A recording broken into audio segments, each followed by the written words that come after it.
तो आज का हमारा टॉपिक है कि करेक्टर कब रेलिवेंट होंगे इन सिविल और क्रिमिनल मैटर्स के अंदर। तो इसके जो प्रोविजंस है सेक्शन 52 से लेकर के 55 तक दिए हुए हैं इंडियन एविडेंस एक्ट के अंदर। तो ये प्रोविजंस हमें बताते हैं कि आप सिविल और क्रिमिनल केसेस के अंदर करेक्टर से रिलेटेड एविडेंसेस दे सकते हैं या फिर नहीं दे सकते, और अगर दे सकते हैं तो किन किन सिचुएशंस में दे सकते हैं। तो सबसे पहले आता है section 52 of Indian evidence act.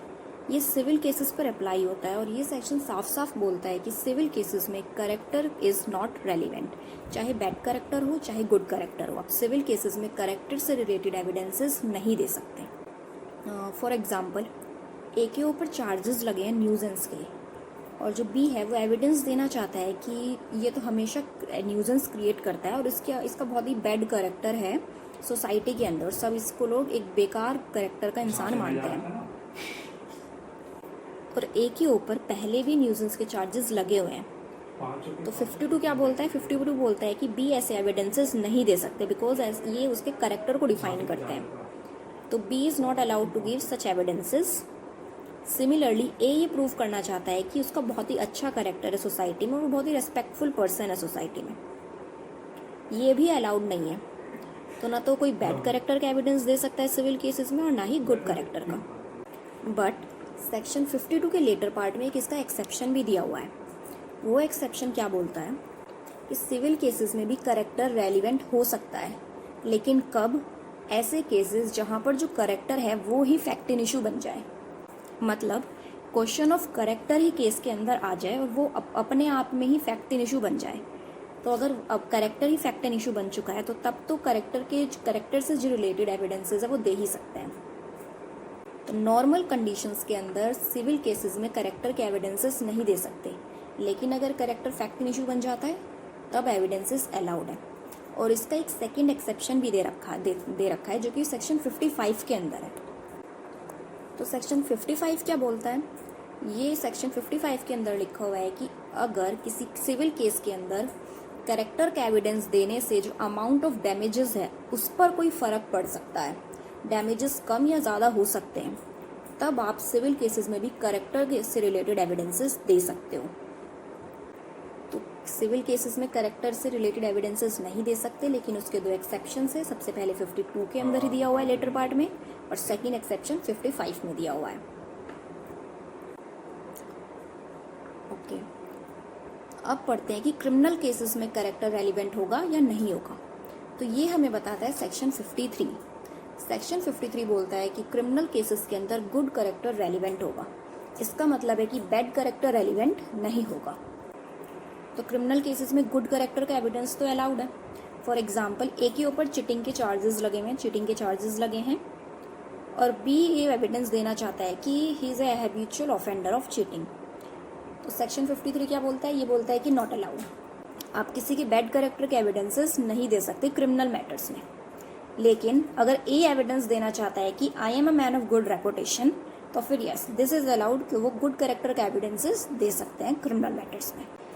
Section 53 के साथ हमें 54 सेक्शन भी पढ़ना है, जिसकी हेडिंग बोलती है previous bad character not relevant. ये हमने अभी देख भी लिया था, 53 में गुड करेक्टर की रेलिवेंसी बताई है। इसका मतलब यही है कि बैड करेक्टर नॉट रेलिवेंट, लेकिन इसका एक एक्सेप्शन भी दिया हुआ है जो कि 54 के अंदर है।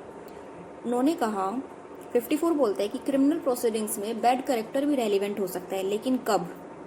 सिर्फ तब उसने जो इसके ऊपर चार्जेस लगे हुए हैं उसने अपने गुड करेक्टर का एविडेंस दिया है। जैसे ही उसने गुड करेक्टर का एविडेंस दिया तो अब बैड करेक्टर रेलिवेंट बन जाएगा। तो जैसे हमने प्रीवियस एग्जाम्पल में हमने जो चीटिंग का एग्जाम्पल लिया था, ए ने अपनी गुड रेपुटेशन का एविडेंस दिया था।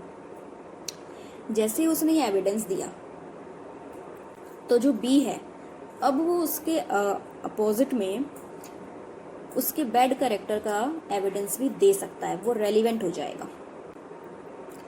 इसका एक्सप्लेनेशन एक्सप्लेनेशन 1 ये बोलता है कि अगर बैड करेक्टर खुद ही फैक्ट इन इशू बन जाए तो तब भी क्या हो जाएगा? बैड करेक्टर के एविडेंसेस अलाउड हो जाएंगे, जैसे कि हमने सिविल केसेस में पढ़ा था। सेम वही ये बात बोलता है कि अगर जो बैड करेक्टर है क्रिमिनल केस में भी अगर वो खुद अपने आप में फैक्ट इन इशू बन जाता है तब भी हम बैड करेक्टर के एविडेंसेस दे सकते हैं।